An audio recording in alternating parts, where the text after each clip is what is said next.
반갑습니다. 김종근입니다. 자, 오늘은 조선시대로 한번 넘어가 볼까 하는데요. 기출에 나왔었던 문제입니다. 한번 같이 보시죠. 자, 이 자료는 2005년도 11번으로 출제되었었던 내용인데요. 정도전이 주장했었던 내용입니다. 자, 어떤 주장을 했었는지 한번 같이 살펴보실까요? 자, 먼저 보이는 글자가요. 재상이라는 글자가 보입니다. 그래서 이 재상이라고 하는 글자는 사실 뭐 어려운 글자는 아니기 때문에요. 그대로 한번 봐두시면 되겠고, 제자 자체가 일반적으로 그냥 재상이라는 의미를 가지고 있죠. 그래서 재상의 직은 뭐 이렇게 되는 거니까 해석은 그냥 재상직은 이렇게 얘기를 하면 되겠죠. 자, 그 다음에 신이 치전에서라고 해석이 되겠죠. 그래서 끊으면 될 겁니다. 치전에서라고 끊으면 되겠고요. 그 다음에 논했다. 그리고 여기에서는 그것을 이라고 대명사로 보면 될 겁니다. 자, 그러면 재상의 직은 신이 치전에서 논한 바 있습니다. 자, 이렇게 해석이 가능할 거예요. 제일 끝에 있는 이 의자는 어조사기 때문에 역시 해석은 필요가 없습니다. 자, 그러면 뒤에 것은 연위라고 나와 있는데요. 밑에 먼저 밑줄을 한번 긋는 다음에 여기 연후라는 단어가 보이시죠? 제가 지금 밑줄을 그었는데요. 뭐 연후, 연위 뭐 이런 글들이 있는데 연위라고 하는 것은 그리하여라는 정도로 해석을 하시면 되고요. 그래서 이런 게 조금 뭐 불편하다 싶은 분들은 이 단어가 나왔을 때 실제로 그냥 뒤에 것을 핵심적으로 해석을 하면 됩니다. 그러면 현재로서는 제가 볼 때 중요한 키워드는 재상이라고 하는 요것이 키워드로 보입니다. 그러면 여기에서 역시 재상이라고 하는 키워드를 놓고 보시면서 해석을 한번 해보신다면, 자, 재상은 자라고 나와 있으니까 그냥 재상자까지 하나로 끊어도 상관없겠죠. 그 다음에 얻는 것이다 라고 해석을 할 수 있겠고요. 그 다음에 그 군을 이렇게 되는데요. 여기에서 이제 군이라고 하는 것은 문맥상 어떤 식으로 해석을 할 수밖에 없느냐 하면 임금이라고 해석을 하면 됩니다. 그러면 결국은 지금 정도전이 무슨 얘기를 하고 있느냐 하면 재상의 직에 대해서 논을 하고 있고, 그 재상의 직에 대해서 어디에서 이미 얘기를 했다. 치전이라고 하는 데서 이미 얘기를 했음을 다시 한번 더 떠올려 주시면 좋겠고요. 그러면서 재상이 하는 것은 임금을 얻는 것이다. 자, 이렇게 얘기를 하고 있습니다. 근데 이제 보통 이것에 대해서 해석한 것을 보면 임금을 얻는 것, 이것을 그냥 단순하게 임금을 얻는 것 이렇게 보지 않고요. 좋은 임금을 얻는 것 이렇게 문맥상 해석을 하기도 합니다. 자, 그러면 어쨌거나 간에 재상이 하는 역할 중에서 굉장히 이제 중요하게 바라보는 것이 임금을 얻는 것이다 라고 얘기를 하고 있고요. 자, 그러고 나서 연후에 도가 행해진다. 이렇게 해석이 가능하겠죠. 그러면 이제 도가 행해지는데 그래서 이거는 위로 도가 행해진다. 이렇게 간단하게 한번 해석을 하시면 되겠고요. 그리고 이가 있으니까 은혜는 급 이른다. 이렇게 되겠죠. 어디에 이릅니까? 아래로. 그래서 이것도 역시 문맥을 같이 한번 생각을 해보시면 재상이 좋은 임금을 얻게 되면은 그런 연후에 도가 위로 행해지고요. 그리고 은혜가 아래로 가게 된다. 그렇게 해석이 가능하겠죠. 그러고 나면 몸은 영광이다 또는 영화롭다 뭐 이렇게 해석이 가능할 거고요. 그 다음에 어전이라고 나와 있고 여기에서 이제 어전과요 한번 비교해 볼 만한 게 어훈데, 그 다음에 문맥상 어떻게 해석을 한번 할 수가 있느냐 하면 이 어전은 살아생전 이렇게 해석이 가능하고요. 그 다음에 어후는 죽은 이후에 사후라고 볼 수가 있을 겁니다. 그래서 몸이 영화롭고요. 그 다음에 이름이 떨쳐진다 이렇게 보시면 되겠죠. 이 명현이라고 하는 글자가 있는데 이 현자는 드러나다, 나타나다, 뭐 떨치다 이런 뜻을 가지고 있죠. 그래서 역시 문맥을 가지고 보면은 재상이 뭔가 일을 잘해서 그리고 그 일을 잘한다는 게 뭡니까? 좋은 임금을 만나게 되면은 도도 위로 행해지고 그 다음에 은혜가 아래로 다다르게 되고요. 그러고 나면 몸이, 즉 뭐가 됩니까? 그냥 단순하게 이제 몸이라고 볼 수도 그대로 해석을 하면 되겠는데요. 그래서 일신이 영화롭고 그 다음에 그 이름이 사후에도 역시 떨쳐진다. 그렇게 해석이 가능할 겁니다. 자, 그러면 이제 한번 또 지우면서 볼까요? 핵심 키워드는 재상입니다. 자, 재상, 직은 치전에서 논했다.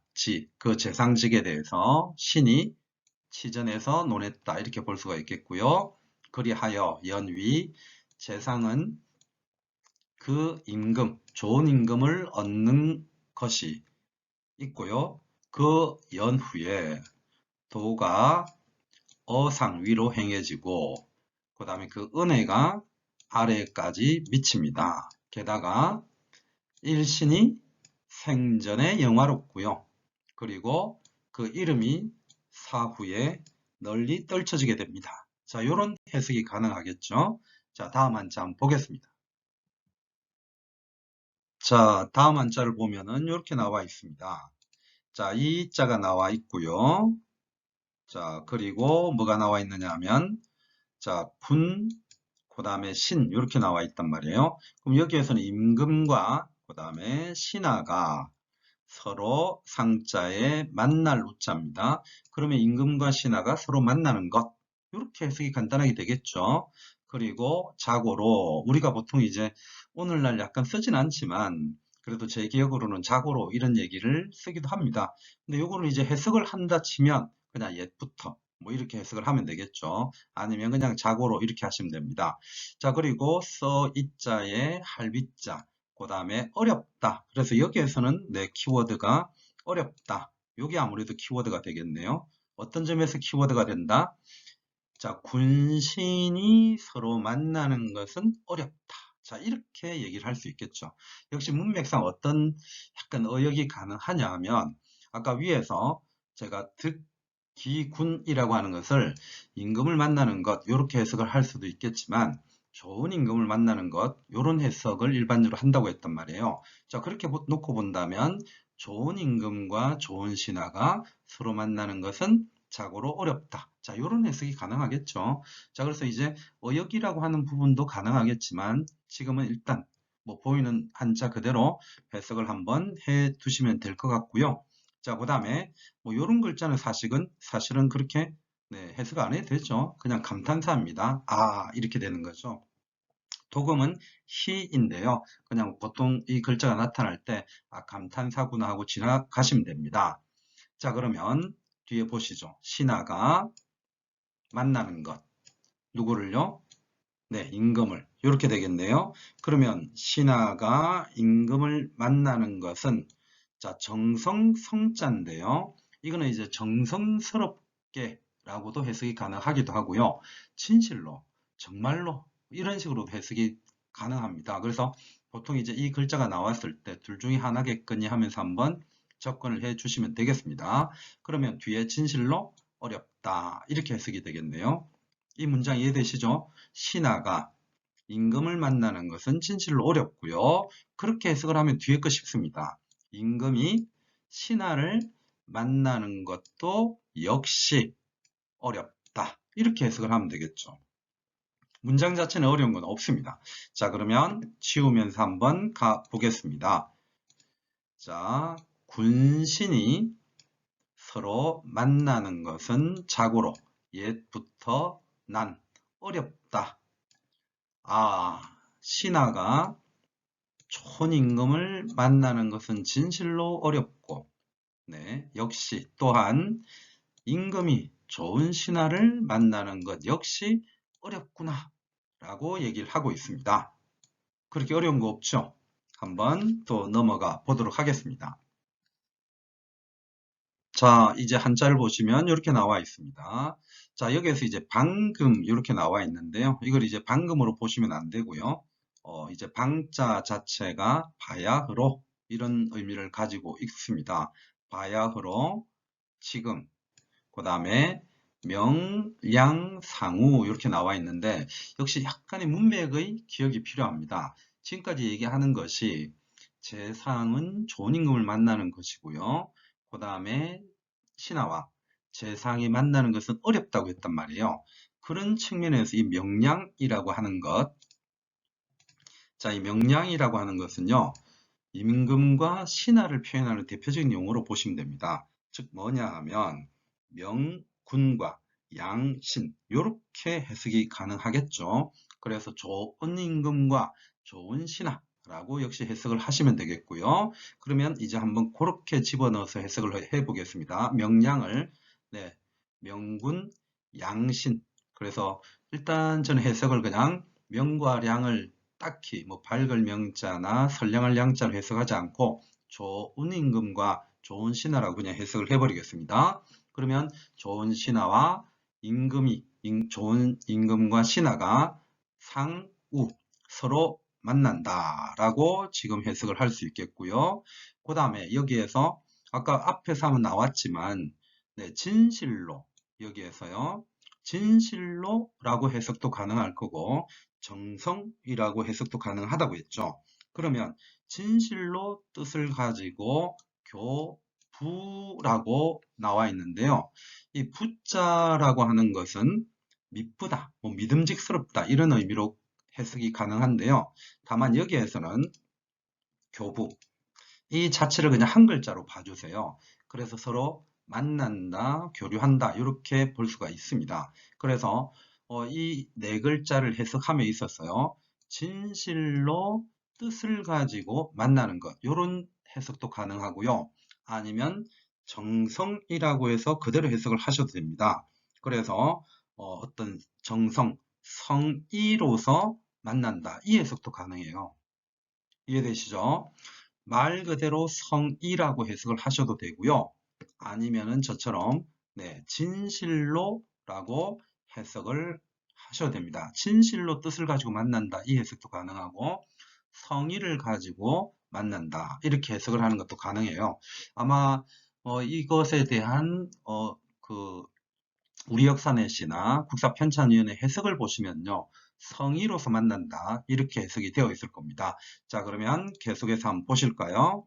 자, 지금 어떤 해석을 한다고 했느냐 하면 명양, 명군과 양신이 서로 만나서 성의로서 교류하고 이것도 가능하고요. 진실로 의지를 가지고 만나는 것 그런 상황을 얘기할 수도 있다고 했고요. 그 다음에 서로 함께요. 여기도 함께 공자네요. 그러면 상여공. 그 다음에 여기에서 이제 보통 이 도자가요. 그림이다 라고 해석이 가능한데 실제로 해석을 하다 보면 그림으로 나온 글자보다는 뭔가를 꾀하다, 즉 도모하다라고 쓰는 한자가 훨씬 더 많은 것 같습니다. 그래서 이 도자도 머릿속에 잘 넣어두시면 해석을 할 때 훨씬 편해요. 우리가 보통 도자 하면은 저도 역시 마찬가지인데요.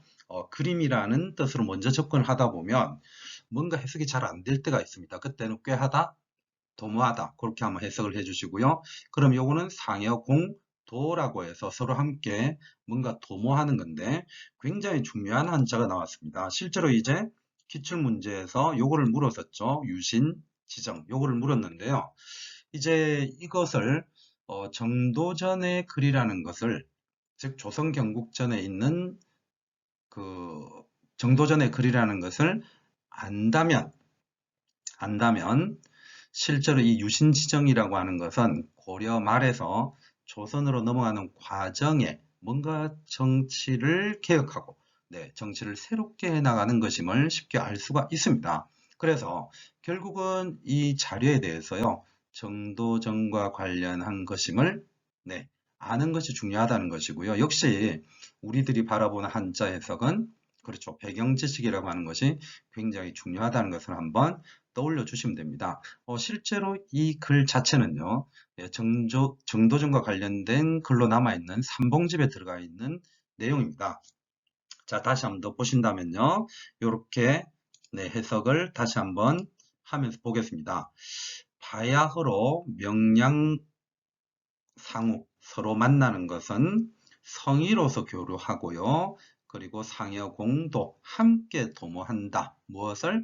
새롭게 정치를 해나가는 것. 그냥 굳이 해석이 싫다면 보이는 그대로 유신, 지정을 도모하는 것이다. 이렇게 얘기를 하고 있습니다. 그리고 아래쪽에 보시면요. 이것은 1100년, 1000년이나 100년의 융성한 때다. 이것도 간혹 잘 나오죠. 제라고 도금이 되는데요. 도금은 제인데 이것이 때, 어떤 시점을 나타내는 그런 의미를 가지고 있죠. 그래서 이거는 1000년의 융성한 때이다. 자, 이렇게 이제 해석이 가능할 겁니다. 근데 이제 뭔가 해석을 해보면 1000년에 한 번 융성한 때이다. 이렇게 될 건데요. 결국은 얘기하고자 하는 바가, 야, 정말로 이거는 나타나기 힘든 시점 아닙니까? 그래서 정말 1000년에 한 번 있을까 말까한 아주 융성한 때입니다. 라고 의미를 전달하는 것으로 해석이 가능할 겁니다. 자, 지우면서 다시 한 번 더 해석을 해 보겠습니다. 자, 바야흐로 지금은요, 명군과 양신이 서로 만나서 성의로서 교류하고, 자, 부자하고 교자를 합쳐서 그냥 교류로 보시면 됩니다. 그리고 서로 상여공, 서로 도모합니다. 무엇을요? 유신 지정을 새롭게 해나가는 정치를 도모하고 있다. 그리고 이것은요, 한 번 있을까 말까한 융성한 때이다. 1000년이나 100년, 100년이나 1000년에 한 번 있을까 말까한 그런 시점입니다. 정말 아주 좋은 기회입니다. 이렇게 얘기를 하고 있는 거죠. 자, 다음 한번 한번 보시겠습니다. 자, 이제 마지막 부분이 될 건데요. 한번 보시죠. 그래서 정도전이 무엇을 얘기하느냐? 자, 마지막 부분은요. 이런 얘기를 하고 있습니다. 시라고 얘기를 하고 있고요. 자, 어는 어조사니까 필요 없고, 이것도 크게 해석할 필요는 없죠. 자, 그 다음에 이제 작인데요. 뭔가 만든다는 의미가 될 겁니다. 근데 뒤에 이제 한자를 보시면 어떤 단어가 보이냐 하면 재상연표다 이렇게 나와 있죠. 그러면 결국은 무엇을 만든다는 얘기입니까? 재상의 연표를 만든다. 이렇게 끊어버릴 수가 있겠죠. 그래서 재상의 연표를 작성한다. 자, 그렇게 해석이 가능할 거고요. 그리고 네, 홀로 독자의 글서자입니다. 그러면 요거는 이제 혼자 뭔가 글을 쓴다 이런 의미도 될 거고, 뒤에를 일단 먼저 보시면 네, 굉장히 중요한 또 단어가 나오네요. 네, 여기에서는 이제 시중이라고 하는 단어가 나옵니다. 우리가 이제 시중이라고 하는 단어는 사실은 이제 고려시대 때 문화시중이라고 있었죠. 그래서 어떻게 보면 이 시중이 실제로 국정을 총괄하는 직책이라고 볼 수가 있겠고, 뭐 오늘날로 놓고 본다면 국무총리나 뭐 이런 직책이라고 볼 수가 있을 건데요. 그전에는 역시 신라에도 있었고요. 하여튼 중요한 거는 이 시중이라는 단어를 딱 캐치를 한다는 것이 중요하고, 그러면 해석 자체가 어떻게 됩니까? 시중을 홀로 기록하는 것. 이렇게 해석을 하는 게 필요하겠죠. 그러면 앞뒤의 문장에서 다시 한번 더 해석을 해본다면 이렇습니다. 지금 재상의 연표를 작성을 하는데요. 홀로 시중만을 기록한다. 이렇게 해석을 해 주시면 됩니다. 자, 그럼 왜 시중만을 기록하느냐? 한번 보겠습니다. 이거는 또 역자죠. 그러면 역시 이렇게 보시면 되겠고요. 그 다음에 요거는 보다 또는 나타나다 이렇게 볼 수가 있는데, 여기에서 뭐 보다는 아마 나타나다 이게 더 의미가 있을 겁니다. 그 다음에 또 하나 중요한 단어가 나오네요. 자, 어떤 단어가 제가 이제 중요하다고 하느냐 하면 이겁니다. 총재죠, 총재. 그래서 우리가 일반적으로 정도전이 얘기하는 거 보면 재상 중심의 정치 이런 얘기를 하고 있고요. 그 다음에 그 재상 중심의 정치에서 재상이라고 일컫는 사람을 보통 뭐라고 부릅니까? 총재죠, 총재. 그래서 그 총재라는 용어를 여기에서 언뜻 발견할 수 있는 게 굉장히 중요하죠. 자, 총자 자체가 뭔가 좀 다하다 이런 의미도 있기 때문에 실제로 총재라고 하는 것을 한 단어로 딱 네, 잡아내는 게 중요합니다. 이 총자가 이렇게 쓰이는 거 말고는요, 무슨 총에서 무덤 얘기할 때 이 총자를 쓰기도 합니다. 그래서 이걸 한자 사전에서 찾아보면 무덤 총자다 이렇게 해석을 하기도 하는데요. 여기에서는 네, 그렇게 해석을 하는 것이 아니라 총재라고 하는 한 단어로 그대로 보시면 되겠습니다. 자, 그러면 뒤에 있는 것하고 한번 연결을 시켰을 때요. 자, 총재가 어떻게 합니까? 겸할겸자에 여러 중자라고 해석을 하면 되겠죠. 그래서 중직, 여러 직책을 겸하는 것으로 나타나고 있다. 자, 이렇게 해석이 가능할 거고요. 그러면 지금 요 줄 자체를 한번 해석을 해보면 이렇습니다. 자, 다시 한번 보시면요. 여기에서 재상의 연표를 작성을 하는데, 네, 시중만을 홀로 기록하는 것은,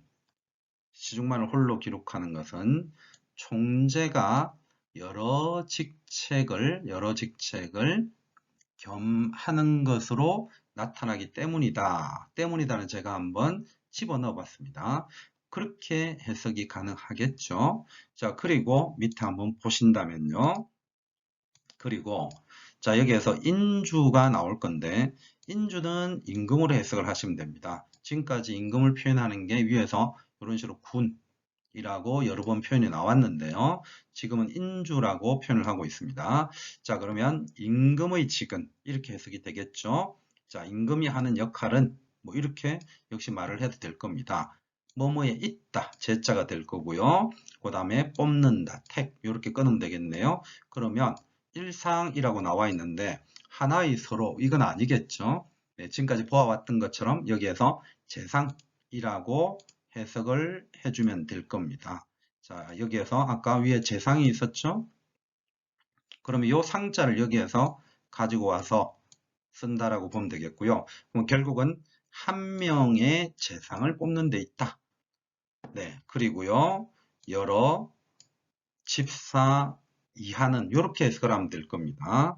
불여 여러 집사 이하는 함께 할 수 없다. 자, 이렇게 나와 있습니다. 자, 이제 해석은 요 정도 한번 해봤는데 느낌 오시나요? 지금 이제 국무총리라고 제가 비유를 했는데요. 여기서 중요한 게 시중, 그 다음에 재상, 총재가 실질적으로는 거의 같은 의미라고 보시면 되겠고요. 그래서 보통 정도전의 재상 중심의 정치라고 얘기를 할 때는 네, 총재라는 용어를 씁니다. 그러면 이제 제가 총재라는 용어를 써서 한번 본다면 이렇게 해석이 가능하겠죠.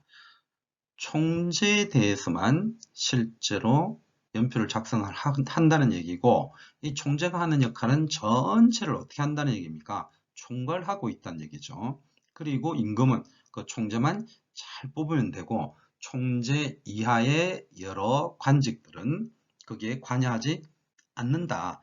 그래서 제사와 연표를 작성할 때는 시중만을 집어넣는다. 지금 그렇게 얘기를 하고 있는 거죠.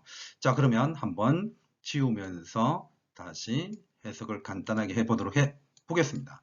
자, 그러면 마지막에 네, 재상의 연표를 작성하는 것에 있어서 시중만을 또 홀로서 기록하는 것 그렇게 얘기할 수 있겠고요. 그것은 총재가 여러 직을 겸하기 때문이다. 네, 그렇게 해석을 하면 되겠고요. 그 다음에 임금의 직은 재상 한 명을 잘 뽑는 것. 재택일상. 재상 한 명을 잘 뽑는 데 있고, 그 다음에 여러, 백이라고 한 것을 여러로 그냥 해석하면 됩니다. 여러 집사는 불여 함께 할 수 없다. 여러 집사 이하는 함께 할 수 없기 때문이다. 이렇게 얘기를 하고 있습니다. 그래서 이 글은요, 결론적으로 한 나라를 다스림에 있어서 누가 제일 중요하다? 재상, 총재가 가장 중요하다는 겁니다. 왜? 왕은 누구만 잘 뽑으면 된다. 재상, 총재만 잘 뽑으면 된다는 거예요. 그리고 총재가 하는 일은 여러 가지 일들을 겸하면서 실제로 요 뒤에 있는 글인데요. 시험 문제에서 나오진 않았습니다. 요 뒤에 있는 글인데 백관을 총괄하고 그 다음에 민을 다스리는 역할을 하는 것이 총재, 즉 재상이다. 이런 얘기를 합니다. 그래서 당시에 실제로 물었던 것은 뭐냐 하면 이 가라고 하는 유신지정이 뭔가요? 라고 하는 것을 물었고요. 그 다음에 총재, 즉 재상의 역할을 물었습니다. 그 정도로 이제 여기 글에서 정도전의 재상 중심의 정치라고 하는 것을 볼 수 있었기 때문에 이 문제를 만들어냈다라고 보시면 됩니다. 저는 이 한자가 다시 살아나와서 올해 같은 경우에 시험 문제로 나올 수 있다고 생각을 합니다. 한번 잘 봐두시기 바랍니다. 자, 지금까지 기출로 나왔었던 정도전과 관련한 사료를 보았는데요. 저는 개인적으로 좀 전에 말씀드린 것처럼 이 한자 사료는 잘 봐두었으면 합니다. 지금까지 이제 조광조 같은 경우도 시험 문제 나왔는데요. 조선시대에 정치를 했었던 인물 중에서 굉장히 젊은 나이에 제거당하기도 했지만 아주 영향력이 컸었던 조광조, 이 부분이 시험 문제에 나오기도 했고요. 조선 후기 같은 경우에는 송시열이 시험 문제로 나오기도 했었죠. 그런 왕이 아닌 어떤 신하로서 이름을 떨친 조광조나 송시열 같은 인물이 시험 문제에 나왔는데요. 저는 조선 초기에 이 정도전이 이제 시험 문제에 나올 시점이 되었다는 생각을 개인적으로 하고 있습니다. 한번 이 정도전 기출사료 잘 봐두시고요. 시험에 나왔을 때 틀리지 않도록 해 두시기 바랍니다. 또 수고 많으셨고요. 선생님들이 합격하시기를 진심으로 기원합니다.